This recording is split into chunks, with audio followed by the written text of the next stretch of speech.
मैंने इतिहास की सबसे बेकार एफ रैंक एबिलिटी जागृत की थी, रिफ्रेश। इससे मैं 1 मीटर के अंदर किसी भी नॉन लिविंग चीज को उसकी ओरिजिनल स्टेट में वापस ला सकता था। सुनने में ठीक लगता है, लेकिन असल में तौलिया रिफ्रेश करो, वो तौलिया ही रहता है, कोई फर्क नहीं। और फिर 3 महीने बाद, जब दुनिया जॉम्बी अपोकैलिप्स में डूब चुकी थी, मेरी गर्लफ्रेंड ने आखिरी आधा पैकेट क्रैकर्स उठाया, एक दूसरे लड़के की कार में बैठ गई, बिना पीछे देखे। तुम्हारी एबिलिटी बेकार है, अगर मैं तुम्हारे साथ रही तो भूख से मर जाऊंगी। दरवाजा बंद हुआ, इंजन चालू हुआ और मैं अकेला रह गया। फिर अचानक एक पागल सा ख्याल आया, रिफ्रेश। अगले ही पल हवा में रिच ब्रेस्ड बीफ की खुशबू फैल गई। मेरी सांस रुक गई। फटे हुए पैकेज के अंदर साफ सुथरे नूडल्स और 3 सीजनिंग पैकेट्स रखे थे। मैं जम गया। तो मेरी एबिलिटी बेकार नहीं थी, हम सब गलत समझ रहे थे। ओरिजिनल स्टेट का मतलब ये नहीं था कि चीज 1 सेकंड पहले कैसी थी, बल्कि वो कैसी थी जब वो पहली बार बनी थी। Factory fresh. एक खाली नूडल कप दरअसल एक ब्रांड न्यू अनओपन्ड मील था। मेरा दिल तेजी से धड़कने लगा, डर से नहीं, बल्कि इस एहसास से कि अब मैं कभी भूखा नहीं मरूंगा। मेरा दिल डर से नहीं, शुद्ध एक्साइटमेंट से धड़क रहा था। मैंने आसपास देखा, उजड़ा हुआ कन्वीनियंस स्टोर, फटे हुए स्नैक पैकेट्स, खाली बोतलें, सबके लिए ये कचरा था। लेकिन मेरे लिए ये एक खत्म ना होने वाला खजाना था। मैंने तुरंत नूडल्स नहीं बनाए, क्योंकि अपोकलिप्स में खाने की खुशबू मौत को बुलाने जैसी होती है। मैं धीरे धीरे ऊपर स्टोरेज रूम में गया, दरवाजा बंद किया और भारी शेल्फ्स लगाकर उसे बैरिकेड कर दिया। पूरी तरह सेफ होने के बाद ही मैंने अपना एक्सपेरिमेंट शुरू किया। मैंने खाली कप जमीन पर रखा और मन ही मन कहा, रिफ्रेश। मेरी आंखों के सामने कप हल्का सा कांपा और अगले ही पल एक ब्रांड न्यू नूडल कप बन गया। मैंने इसे बार बार दोहराया, एक्साइटमेंट को मुश्किल से कंट्रोल करते हुए। 10 मिनट बाद मेरे सामने 60 इंस्टेंट नूडल्स का छोटा सा पहाड़ था। मेरी एबिलिटी का कूल डाउन सिर्फ 10 सेकंड था, मतलब मेरे लिए खाना प्रैक्टिकली अनलिमिटेड था। फिर मेरी नजर एक खाली पानी की बोतल पर गई, रिफ्रेश। तुरंत 500 मिलीलीटर प्यूरिफाइड वाटर की नई बोतल सामने आ गई। मैंने जमीन पर पड़े एम्प्टी फर्स्ट एड किट को देखा, रिफ्रेश। अगले ही पल एक बिल्कुल नया फर्स्ट एड किट मेरे हाथ में था। मेरी सांस तेज हो गई। खाना, पानी, दवाइयां, एपोक्लिप्स के सबसे कीमती रिसोर्सेज अब मेरे लिए कभी खत्म नहीं होने वाले थे। लियू रोयान, तुमने कहा था मेरी एबिलिटी बेकार है। बस इंतजार करो, एक दिन तुम खुद मेरे सामने घुटनों पर आओगी, मेरे बचे हुए टुकड़ों के लिए भीख मांगते हुए। अगले 3 दिन मैं उसी वेयरहाउस में बंद रहा। चारों तरफ पड़े एम्प्टी पैकेट्स मेरे रॉ मटेरियल्स बन गए। चिप्स, क्रैकर्स, चॉकलेट, हर चीज। मैंने उन्हें रिफ्रेश करके बड़े बड़े क्रेट्स में भर दिया। ड्रिंक्स और बॉटल्ड वाटर ने आधा कोना भर दिया। फिर मुझे सबसे जरूरी चीज मिली, एक खाली गैस कैनिस्टर और उसके साथ एक पोर्टेबल कैंपिंग स्टोव। अब मैं सिर्फ जिंदा नहीं रह सकता था, मैं आराम से जी सकता था। मैंने सारे विंडोज बंद किए और पहली बार एक बर्तन में पानी उबालने रखा। मैंने 3 सीजनिंग पैकेट्स फाड़े और सावधानी से नूडल्स अंदर डाले। जैसे ही वो भूली हुई खुशबू मेरी सांसों में घुली, मैं खुद को रोक नहीं पाया। आंसू अपने आप निकल पड़े। मैं रोते हुए खा रहा था, जैसे हर कौर में जिंदगी वापस लौट रही हो। अपोकलिप्स शुरू होने के बाद ये पहली बार था जब मैंने पेट भरकर, बिना डर के खाना खाया। खाना खत्म होते ही दिमाग साफ होने लगा। यहां छिपे रहना कोई हल नहीं था। ये कन्वीनियंस स्टोर कभी भी जॉम्बीज से भर सकता था या किसी और सर्वाइवर की नजर में आ सकता था। मुझे एक सुरक्षित ठिकाना चाहिए था, और सिर्फ खाना पानी काफी नहीं था, मुझे हथियार भी चाहिए थे। इस उजड़ी दुनिया में बिना ताकत के मैं सिर्फ एक आसान शिकार था। मैंने सारे सामान 2 बड़े हाइकिंग बैकपैक्स में भर लिए। फिर दरवाजा थोड़ा सा खोलकर बाहर झांका। सड़क पर कुछ ज़ोंबीज इधर उधर भटक रहे थे। मैंने गहरी सांस ली और अपने रिफ्रेश्ड फ्रूट नाइफ को कसकर पकड़ा। अब वो बिल्कुल नया और तेज था। समय आ गया था। बाहर निकलना खतरनाक था, लेकिन मैं पीछे की गलियों के जाल का इस्तेमाल करके ज्यादातर ज़ोंबीज से बचता हुआ आगे बढ़ा। जहां सामना हुआ, वहां मैंने रिफ्रेश्ड कोक का भरा हुआ कैन पूरी ताकत से फेंका। जैसे ही वो लड़खड़ाते, मैं पास जाकर एक ही वार में खत्म कर देता। मेरा लक्ष्य था ब्लूबे रेसिडेंसेस, शहर के पश्चिम में एक अमीर इलाका, मजबूत सिक्योरिटी, ऊंची और मोटी दीवारें। कम से कम शुरुआत में तो वो टिक सकती थी। सबसे जरूरी बात, वही मेरा घर था। जब एपोकलिप्स शुरू हुआ, मैं स्कूल में था और उसके बाद से मेरे पेरेंट्स से कोई संपर्क नहीं हुआ। अब उन्हें ढूंढना ही मेरा एकमात्र मकसद था। लेकिन ब्लूबे तक पहुंचना मेरी सोच से कहीं ज्यादा मुश्किल था। पूरा शहर ठहर चुका था। सड़कों पर छोड़ी हुई गाड़ियां जाम बनकर खड़ी थीं। हर मोड़ पर केओस था। रास्ते में मैंने बहुत कुछ देखा। लोगों को सिर्फ जिंदा रहने के लिए एक दूसरे पर टूटते हुए। और तभी मुझे एहसास हुआ, इस निर्दयी दुनिया में लिऊ रुयान का धोखा शायद सबसे छोटी बात थी। असली डर अभी शुरू हुआ था। यहां इंसानियत पहले ही खत्म हो चुकी थी। तीसरे दिन की शाम तक मैं आखिरकार ब्लू बे के बाहरी इलाके में पहुंच गया। ऊंचे लोहे के गेट बंद थे और दीवारों पर गार्ड खड़े थे। जैसा सोचा था, यह जगह अब एक सर्वाइवल स्ट्रांगहोल्ड बन चुकी थी। मैंने दूर छिपकर काफी देर तक सब देखा। अंदर जाने के लिए उनकी जांच से गुजरना जरूरी था, इसीलिए मैंने अपना बैग तैयार किया। ज्यादातर सप्लाईज एक छिपे हुए सुअर में छुपा दिए और सिर्फ 2 पानी की बोतलें और एक क्रैकर्स का पैकेट अपने पास रखा, एक आम शरणार्थी की तरह दिखने के लिए। फिर मैं गेट की तरफ बढ़ा। रुको, कौन है वहां? ऊपर से एक तेज आवाज गूंजी। मैंने हाथ ऊपर उठाए और ऊपर देखा। चेहरा धूल और गंदगी से भरा था। मैं यहां का रहने वाला हूं। नाम फैन, बिल्डिंग 17। ऊपर खड़ा आदमी कुछ पल चुप रहा, जैसे रेडियो पर वेरीफाई कर रहा हो। कुछ सेकंड बाद गेट हल्का सा खुला। एक आदमी बाहर आया, हाथ में स्टील पाइप, नजरों में शक। आईडी। मैंने जेब से तैयार किया हुआ आईडी निकाला और उसे दे दिया। उसने ध्यान से देखा, फिर मुझे ऊपर से नीचे तक घूरा। अकेले हो? बाकी सामान कहाँ है? मैंने नजरें झुका ली और आवाज में हल्का डर भरकर कहा, रास्ते में लूट लिया गया, बस यही बचा है। वो कुछ पल तक मुझे देखता रहा। शक अभी भी था, लेकिन मेरी हालत देखकर आखिरकार उसका गार्ड नीचे गिर गया। अंदर आओ, और नियम याद रखना, हर नए आने वाले को अपने सामान का आधा हिस्सा देना होगा। एक पल के लिए दिल बैठ गया, लेकिन मैं पहले से तैयार था।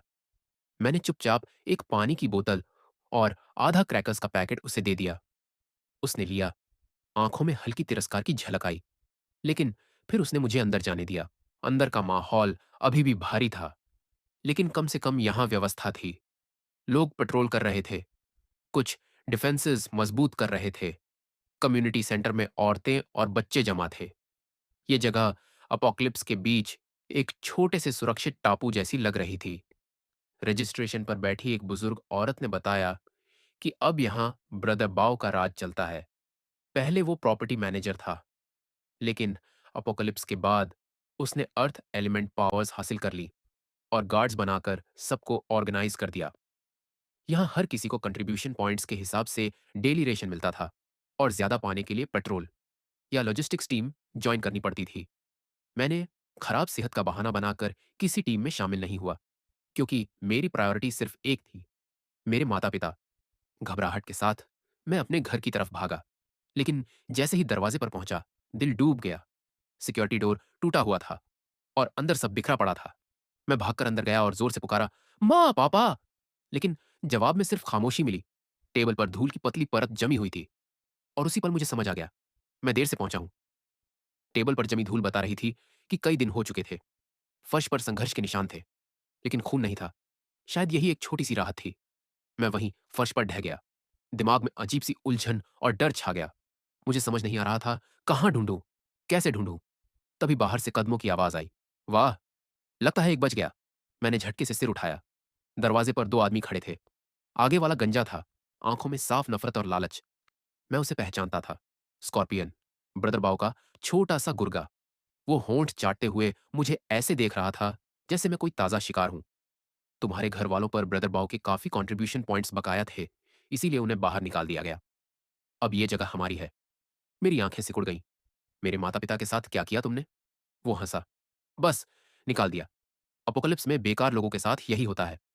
फिर उसने मुझे ऊपर से नीचे तक देखा। लेकिन तुम काम के लगते हो। अगर यहीं रहकर हमारे लिए छोटे मोटे काम करो, तो शायद हम तुम्हें जिंदा रहने दें। उस पल मुझे समझ आ गया, मैं कितना भोला था। मैंने सोचा था ये जगह सेफ हेवन है, लेकिन यह भी उसी जंगल का कानून था। जैसे ही वो मेरे करीब आए, मेरा हाथ धीरे से बैग के साइड पॉकेट की तरफ गया। अंदर फ्रूट नाइफ था, तेज, चमकता हुआ, खून के लिए तैयार। मैं लड़ने के लिए तैयार हो गया। तभी, रुको, एक ठंडी सख्त महिला आवाज दरवाजे से गूंजी। स्कॉर्पियन और उसके आदमी वहीं जम गए। उनकी हंसी एक पल में गायब हो गई और उसकी जगह आ गई चापलूसी भरी इज्जत। दरवाजे पर खड़ी थी एक औरत, काले कॉम्बैट गियर में, हाथ में टांगडाव, जिसकी धार पर अभी भी सूखा हुआ खून लगा था। उसके पीछे खड़े थे कुछ और लोग, उतने ही खतरनाक, उतने ही खामोश। मैं उसे पहचानता था। शेनलिंग, गार्ड की सबसे खतरनाक स्क्वाड ब्लेड की कप्तान। कहा जाता है उसने रेयर मेटल टाइप एबिलिटी जागृत की है और उसकी ताकत इस जगह के हर नियम को तोड़ सकती थी। उसकी ताकत समझ से परे थी। ब्रदर लेपर्ड का सबसे भरोसेमंद हथियार। शेनलिंग ने स्कॉर्पियन की तरफ देखा तक नहीं, उसकी नजरें सीधे मुझ पर टिक गईं। क्या चल रहा है? मैंने तुरंत मौका पकड़ा। ये लोग मुझे तंग कर रहे हैं। स्कॉर्पियन घबरा गया। कैप्टन शेन, इसकी बातों में मत आइए। इसके माता पिता पर कंट्रीब्यूशन पॉइंट्स बकाया थे। हम बस प्रॉपर्टी लेने आए हैं। शेनलिंग की आवाज धीमी थी, लेकिन उसमें ऐसी ऑथोरिटी थी कि हवा तक रुक गई। प्रॉपर्टी लेने के लिए दो लोग चाहिए, और दरवाजा बंद करके एक पल की खामोशी छाई। फिर उसने कहा, निकल जाओ, अभी। स्कॉर्पियन ऐसे भागा जैसे उसे माफी मिल गई हो। अपने आदमियों को घसीटते हुए बाहर निकल गया। खतरा टलते ही मेरा शरीर ढीला पड़ गया। मैं लगभग गिर ही गया था। शेनलिंग मुझे देखती रही। उसकी भौहें हल्की सी सिकुड़ गईं। अब से उस भीड़ से दूर रहना। साफ था, वो ज्यादा उलझना नहीं चाहती थी। वो मुड़ी और जाने लगी। मैंने तुरंत आवाज दी, कैप्टन शेन, क्या आपको पता है मेरे माता पिता को कहां ले गए? उनका नाम लिन जियांगो और वांग श्यूमेई है।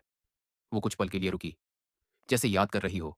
फिर बोली, ब्रदर बाओ ने जिन लोगों के पास कोई पावर नहीं थी और जो बुजुर्ग या कमजोर थे, उन्हें नॉर्थ गेट के बाहर एक छोड़ी हुई फैक्ट्री में भेज दिया है। इसे वो नेचर पर छोड़ देना कहते हैं। मेरे दिल में कुछ टूट गया। मतलब साफ था, उन्हें मरने के लिए छोड़ दिया गया था। एक छोड़ी हुई फैक्ट्री। न खाना, न सुरक्षा। ये मरने का इंतजार करने से अलग कैसे था? शेन लिंग के जाते ही मैंने तुरंत दरवाजा बंद कर दिया। मुझे नॉर्थ गेट वाली फैक्ट्री तक पहुंचना था। मुझे अपने माता पिता को ढूंढना था। लेकिन उससे पहले मुझे ताकत चाहिए थी। मैंने बैग से एक चॉकलेट बार निकाली और जल्दी जल्दी खा ली, थोड़ी एनर्जी के लिए। तभी मेरी नजर उस स्टील पाइप पर पड़ी जो स्कॉर्पियन छोड़ गया था। जंग लगी हुई, थोड़ी मुड़ी हुई, बेकार लग रही थी। मैंने उस पर हाथ रखा। रिफ्रेश। अगले ही पल मेरे हाथ में एक बिल्कुल नई चमकती हुई स्टील पाइप थी। लेकिन यह काफी नहीं था। मैं सीधे किचन की तरफ भागा और पापा का पुराना आउटडोर सर्वाइवल किट ढूंढ निकाला। अंदर एक मल्टीपर्पज मिलिट्री शवेल, एक सर्वाइवल एक्स और एक डैगर था। तीनों वक्त के साथ कुंद हो चुके थे। मैंने एक एक करके तीनों को रिफ्रेश किया, और अगले ही पल मैंने तीनों हथियारों को रिफ्रेश किया और वे तुरंत रेजर शार्प हो गए। रात होते ही मैं पेट्रोल के शिफ्ट चेंज का फायदा उठाकर चुपचाप नॉर्थ गेट की तरफ निकल पड़ा। वहां का इलाका मेन एंट्रेंस से कहीं ज्यादा सुनसान था। सिर्फ दो गार्ड्स थे, उन्नींदे और लापरवाह। मैंने उन्हें अलर्ट नहीं किया, बल्कि सर्विलांस के ब्लाइंड स्पॉट को ढूंढा और फ्रेशली रिफ्रेश्ड रोप की मदद से 3 मीटर ऊंची दीवार आसानी से पार कर ली। दीवार के उस पार एक उजड़ा हुआ मैदान था और दूर एक फैक्ट्री खड़ी थी, जैसे कोई खामोश लोहे का दानव। हवा में सड़ांध की बदबू थी और अंधेरे में कभी कभी जॉम्बीज की गुर्राहट गूंज रही थी। मैंने पाइप को कसकर पकड़ा और झुककर तेजी से फैक्ट्री की तरफ बढ़ने लगा। लेकिन जैसे जैसे मैं करीब पहुंचा, जॉम्बीज की संख्या बढ़ती गई। मैं एक टूटी हुई दीवार के पीछे छिप गया। कम से कम 1 दर्जन जॉम्बीज फैक्ट्री के गेट पर जमा थे, किसी आवाज से खिंचे हुए, पागलों की तरह लोहे के दरवाजे को पीट रहे थे, और अंदर से हल्की चीखें और मदद की पुकार सुनाई दे रही थीं। मेरे माता पिता अंदर थे। दिल घबरा रहा था, लेकिन दिमाग ने चेतावनी दी। सीधे अंदर घुसना मौत को बुलाना था। मैंने आसपास नजर दौड़ाई और फैक्ट्री के साइड में ऊंची खिड़कियों की एक लाइन देखी। करीब 4 मीटर ऊपर, शायद वहीं से अंदर जाने का रास्ता था। फैसला होते ही मैं हरकत में आ गया। समझ गया, रेस्क्यू बिगिंस। मैंने एक पत्थर उठाया और पूरी ताकत से दूर खड़ी एक छोड़ी हुई कार पर फेंका। कांच टूटने की तेज आवाज गूंजी, और उम्मीद के मुताबिक गेट पर जमा ज़ॉम्बीज उसी तरफ मुड़ गए, लड़खड़ाते हुए आवाज की ओर बढ़ने लगे। मौका मिलते ही मैं तेजी से फैक्ट्री की दीवार तक भागा, बैग से रोप निकाली जिसके एक सिरे पर क्लाइंबिंग पिक बंधा था, और पूरी ताकत से उसे ऊपर खिड़की की तरफ फेंका। पिक मजबूती से विंडो सिल में अटक गया। मैंने गहरी सांस ली और फुर्ती से रस्सी पर चढ़ गया। खुद को ऊपर खींचते हुए खिड़की के अंदर घुसा और रोल करते हुए फैक्ट्री के अंदर उतर गया। अंदर एक विशाल प्रोडक्शन फ्लोर था।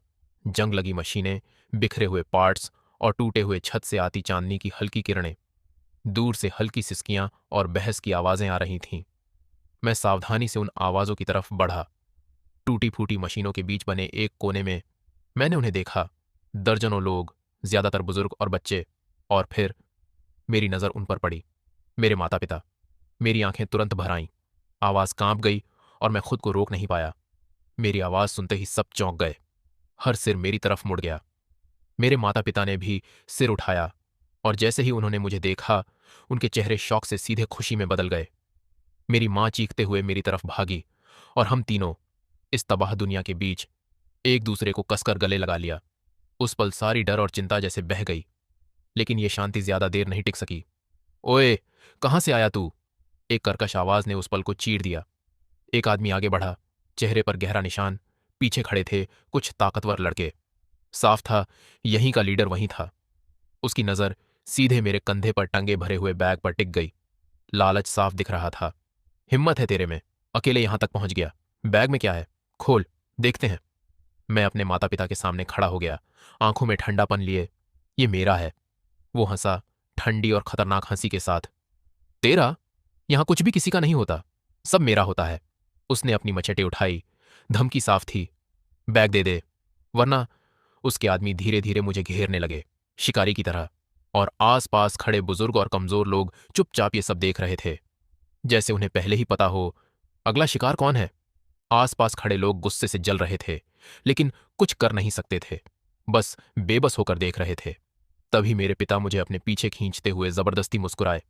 बॉस, मेरा बेटा नादान है, उसके बैग में बस थोड़ा खाना है, आप सब ले लीजिए, बस उसे मत चोट पहुंचाइए। अब बहुत देर हो चुकी है। स्कार हंसा। अब मुझे सिर्फ उसका बैग नहीं चाहिए, उसकी जान भी चाहिए। जैसे ही उसने ये कहा, वो मुझ पर झपटा। मेरी आंखों में ठंडी चमक आई और पीछे हटने की बजाय मैं आगे बढ़ा। मेरी स्टील पाइप एक तेज एंगल में घूमी और सीधा उसकी कलाई पर जा लगी। क्रैक! हड्डी टूटने की आवाज गूंजी। उसकी कलाई अजीब तरीके से मुड़ गई और एक पल के लिए सब जम गए। किसी ने नहीं सोचा था कि यह दुबला पतला लड़का पलटकर हमला करेगा। दर्द से उसका चेहरा विकृत हो गया। तूने मुझे मारा? पकड़ो इसे, खत्म कर दो इसे। उसके गुंडे संभले और मुझ पर टूट पड़े। मैंने अपना बैग माता पिता की तरफ फेंका और पाइप उठाकर खड़ा हो गया। एक गुंडा लकड़ी का डंडा लेकर झपटा। मैं साइड में हटा और कलाई घुमाकर पाइप का दूसरा सिरा सीधा उसके नीचे दे मारा। वो चीखते हुए दोहरा हो गया और जमीन पर गिर पड़ा। कोई भी वार बेकार नहीं गया, हर चोट सीधे कमजोर जगह पर थी। और जो चीज उन्हें सबसे ज्यादा डरा रही थी, वो थी मेरी स्टैमिना, जो खत्म होने का नाम ही नहीं ले रही थी। 2 लोगों को गिराने के बाद बाकी के गुंडों की आंखों में डर साफ दिखने लगा। बाकी गुंडे आगे बढ़ने से डर गए थे। स्कारफेस अपनी टूटी कलाई पकड़कर मुझे घूर रहा था, आंखों में शौक और गुस्सा दोनों। तू आखिर है कौन? क्या तू भी एबिलिटी यूजर है? मैंने कोई जवाब नहीं दिया, बस उसे ठंडी नजरों से देखता रहा। इन महीनों में जो कुछ भी मैंने सहा था, वो सब उस पल एक जलती हुई आग में बदल गया। यहां से चले जाओ, वरना मर जाओ। मेरी बेरहमी ने सबको चुप कर दिया। स्कारफेस के चेहरे पर हिचकिचाहट साफ दिख रही थी। उसे उम्मीद नहीं थी कि वो किसी इतने खतरनाक इंसान से भिड़ जाएगा। लेकिन तभी फैक्ट्री का लोहे का गेट जोरदार धमाके के साथ हिल उठा। एक बार, फिर दूसरी बार, फिर तीसरी बार। भीड़ में अफरा तफरी मच गई। बाहर के ज़ॉम्बीज गेट तोड़ने की कोशिश कर रहे थे। ये क्या हो रहा है? ये अचानक इतने पागल क्यों हो गए? डर तेजी से फैलने लगा। स्कारफेस के पास अब सोचने का वक्त नहीं था। वो और उसके आदमी अपने शरीर और मलबे से गेट को संभालने लगे, लेकिन ज़ॉम्बीज बहुत ज्यादा थे। हर टक्कर के साथ गेट और ज्यादा मुड़ रहा था। लैच टूटने की कगार पर था। निराशा हर चेहरे पर साफ थी। मेरे माता पिता डर से कांप रहे थे, मेरा हाथ कसकर पकड़े हुए। मैंने गेट की तरफ देखा। पुराना, जंग लगा हुआ लोहे का दरवाजा। और उसी पल मेरे दिमाग में एक खतरनाक ख्याल आया। मैंने अपनी स्टील पाइप को कसकर पकड़ा और सबकी हैरान नजरों के बीच गेट की तरफ बढ़ गया। क्या कर रहा है तू? मर जाएगा! एक गुंडा चिल्लाया, लेकिन मैंने उसे नजरअंदाज किया। मैंने अपना हाथ सीधे उस ठंडे, जंग लगे लोहे पर रख दिया। और फिर रिफ्रेश। और फिर एक चमत्कार हुआ।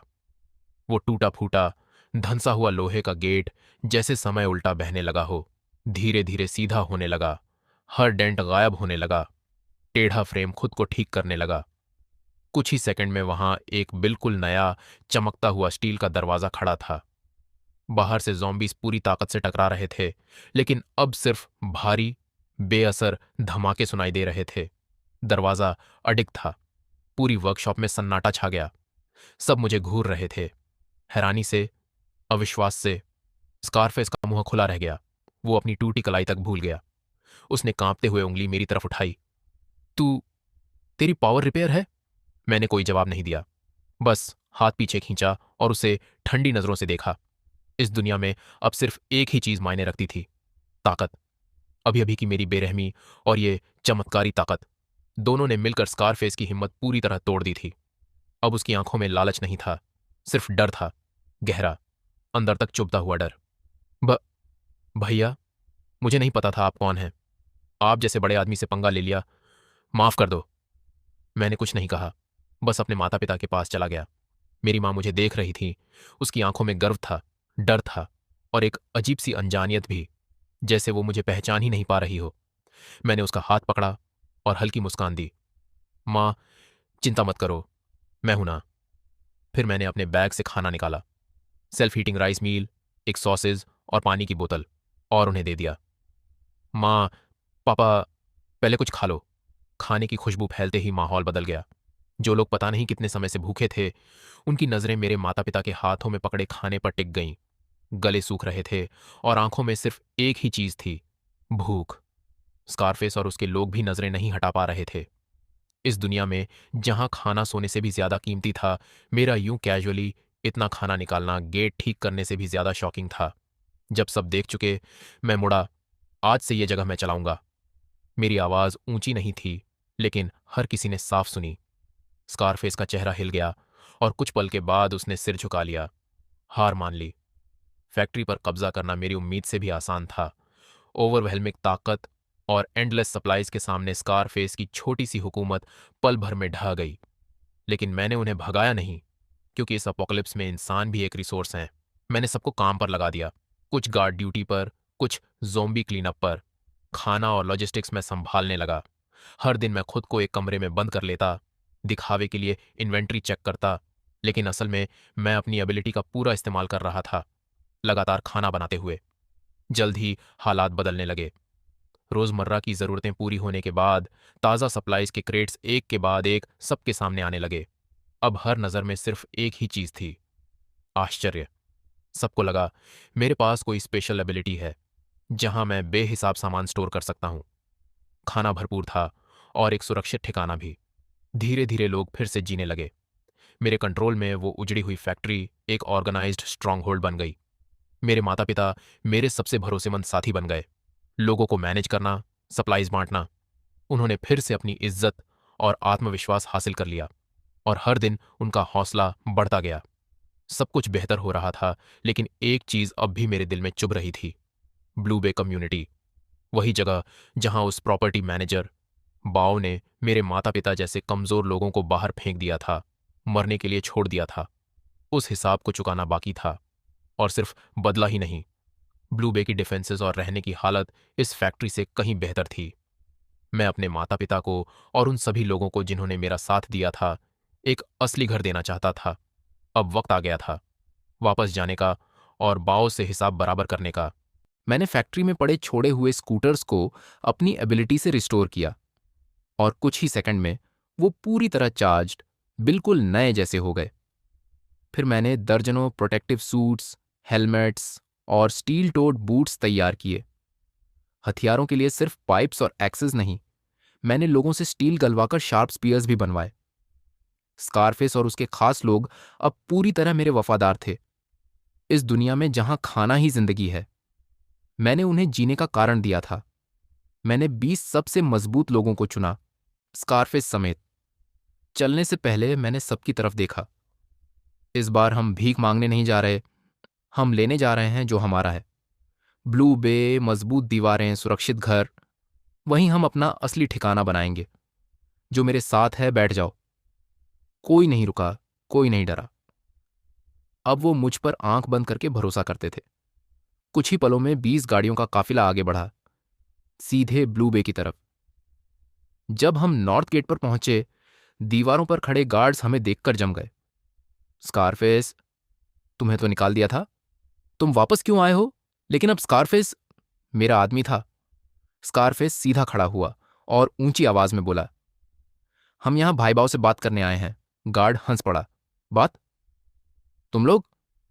तभी मैं गाड़ी से उतरा, आगे बढ़ा और शांत आवाज में कहा, जाकर बाव से कहो लिन फैन वापस आ गया है। गार्ड मुझे नहीं जानता था, लेकिन मेरी मौजूदगी से समझ गया कि मैं कोई आम आदमी नहीं हूं। कुछ पल की चुप्पी के बाद उसने रेडियो पर खबर दी।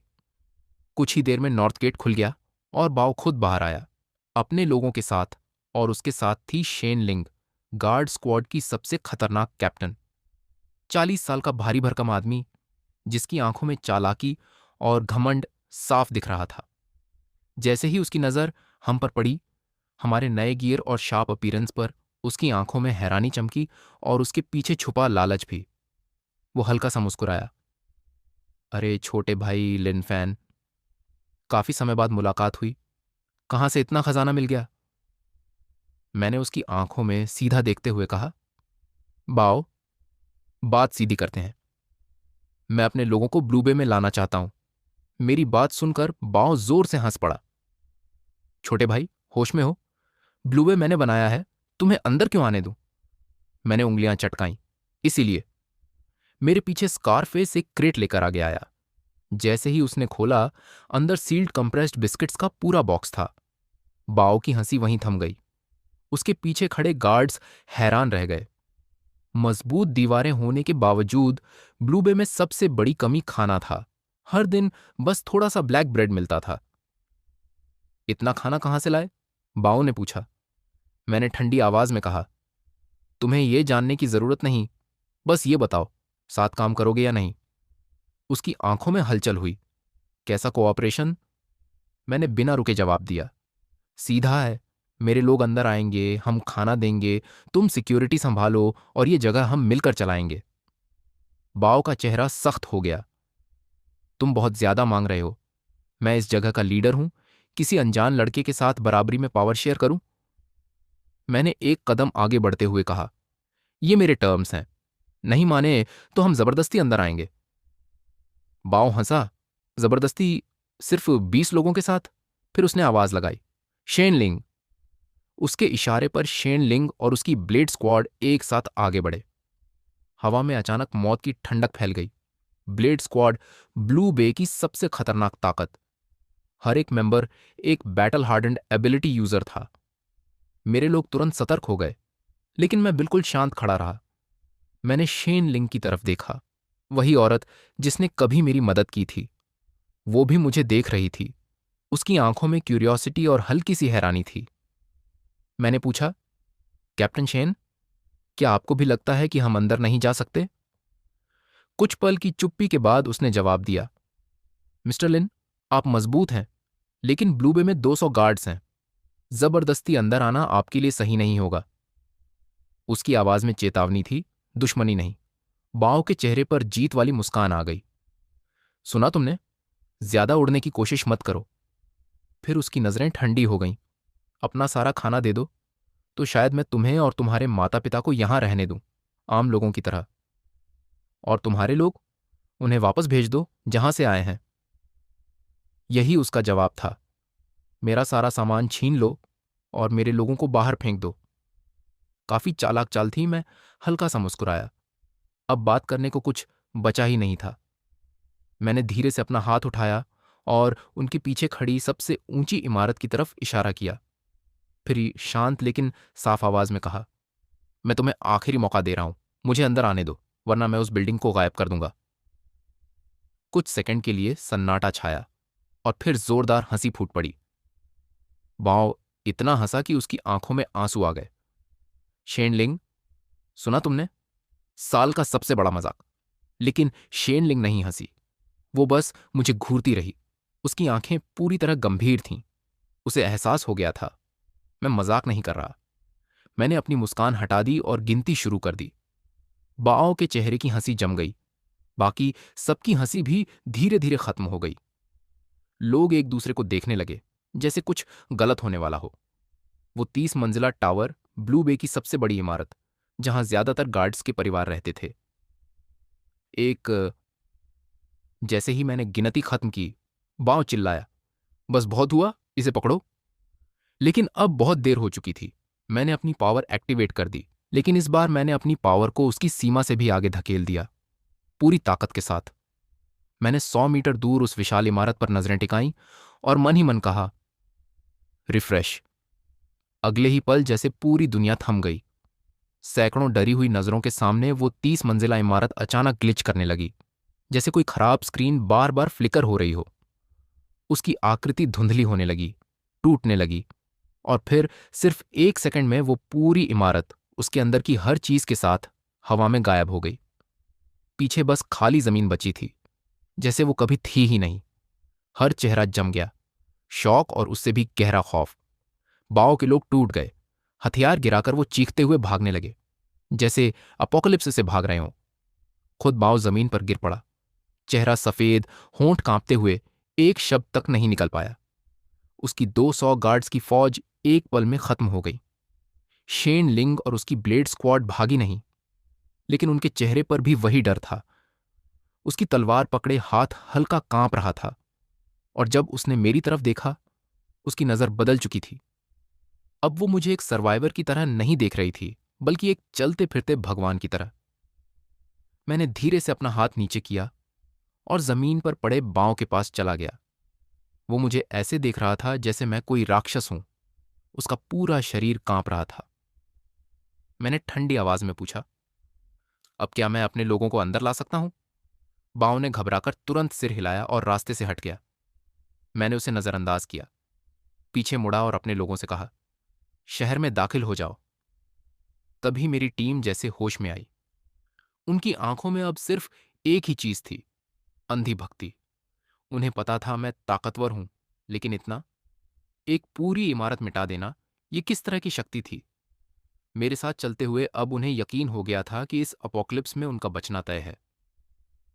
हमारा काफिला ब्लू बे में दाखिल हुआ और हर कोई बस देखता रह गया। किसी की हिम्मत नहीं हुई हमें रोकने की।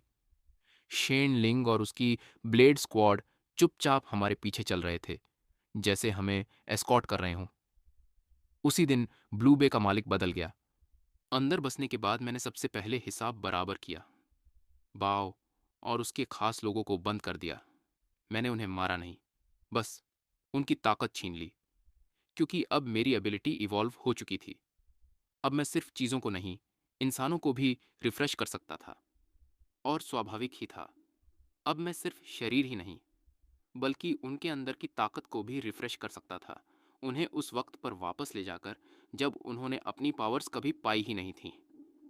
जैसे ही बाओ एक अर्थ टाइप यूजर से बदलकर एक बेबस मोटा आदमी बन गया, वो पूरी तरह टूट गया। जहां तक शेन लिंग और उसकी ब्लेड स्क्वाड का सवाल था, मैंने उन्हें खत्म नहीं किया, मैंने उन्हें अपने साथ मिला लिया। वो असली फाइटर्स थे, और इस अपोकैलिप्स में ऐसे लोग बहुत कम बचे थे जिनके अंदर अभी भी इंसानियत थी। शेन लिंग के सामने ही मैंने एक घिसी हुई टैंग ब्लेड को रिफ्रेश किया, और वो पल भर में नई जैसी चमकने लगी। फिर मैंने एक खत्म होने वाली एंटीबायोटिक्स की डिब्बी उठाई और उसे भी ब्रांड न्यू बना दिया। शेन लिंग सब कुछ देखती रही, और आखिरकार उसे समझ आ गया। मेरी एबिलिटी ना तो स्टोरेज थी ना रिपेयर, ये कुछ और था, कुछ ऐसा जिसे समझना नामुमकिन था, जैसे कुदरत का कोई नियम जिसे मैं अपने हाथों से लिख रहा था। एक ऐसी शक्ति जो खुद कुदरत के नियमों को छूती थी। शेन लिंग लंबे समय तक चुप खड़ी रही, और फिर आखिरकार उसने अपना सिर झुका दिया। ब्लेड स्क्वाड आज से आपके आदेश मानेगी। उस पल के बाद ब्लू बे सच में मेरा हो गया। मैंने नए नियम बनाए। अब फर्क नहीं पड़ता था कि किसी के पास पावर है या नहीं, जो काम करेगा उसे खाना मिलेगा। मेरी अनंत सप्लाईज के सामने लोगों का भरोसा जीतना मुश्किल नहीं था। साथ ही मैंने पूरे कम्युनिटी से हर उस इंसान को हटा दिया जो डर और ताकत के दम पर राज करता था। धीरे धीरे ब्लू बे बदल गया।